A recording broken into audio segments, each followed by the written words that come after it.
यार एक बात बताओ, अगर इतिहास को धर्म की रजाई में घुस के देखोगे तो फिर कैसे काम चलेगा? ऐसे तो इतिहास हिस्ट्री के बारे में कुछ पता ही नहीं चलेगा। तुम लोग तो हिस्ट्री को धर्म से जोड़ रहे हो।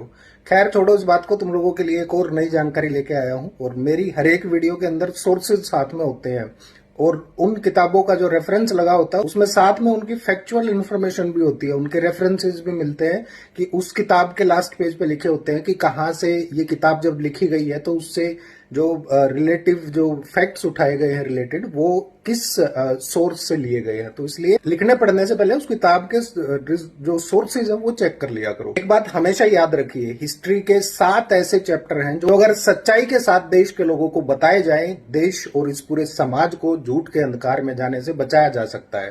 पहला चैप्टर है कि मोहम्मद गोरी खुद नहीं आया था, बल्कि उसको गुजरात के 2 सामंतों ने बुलाया था। रास्ते में मुल्तान में मस्जिद तोड़ी गई थी और सोमनाथ मंदिर का फाटक गद्दार पुजारियों ने खोला था। वो इस्लाम का प्रचारक नहीं बल्कि हिंदू सामंतों की तरह केवल एक लुटेरा था। दूसरा, बाबर खुद नहीं आया था बल्कि उसे राणा सांगा ने बुलाया था। सांगा ने धोखा दिया, तब बदले में उसने सांगा पर आक्रमण किया था। सांगा जीत रहा था पर तोमर ने गद्दारी की और वो हार गया। तीसरा, काशी के पुजारी ने कच्छ की महारानी के साथ बलात्कार करने की कोशिश की, जिससे क्रोधित होकर औरंगजेब ने मंदिर तोड़ा था और साथ में बनी मस्जिद भी टूटी थी।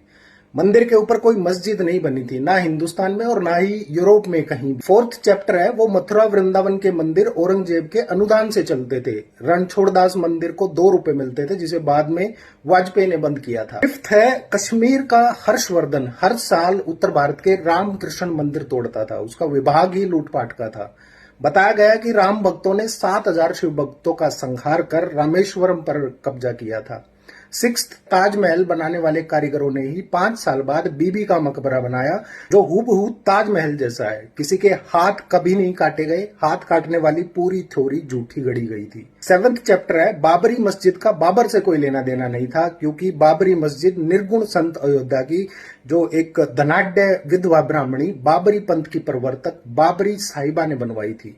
वहां जमीन के 3 हिस्से कर, एक हिस्से पर बगल में राम मंदिर और दूसरे हिस्से पर अपने संप्रदाय के लिए जगह छोड़ी गई थी, जो बाद में निर्मोही अखाड़ा बना था। इन 7 चैप्टर्स के डॉक्यूमेंट्स, फैक्ट्स और रेफरेंस के साथ आपको हिंदी साहित्य का इतिहास, हिंदी साहित्य का वृहद इतिहास, निर्गुण भक्ति खंड और the foundation of the composite culture in India, in books में पूरी जानकारी आपको डिटेल्स में मिल जाएगी, पूरे रेफरेंस के साथ।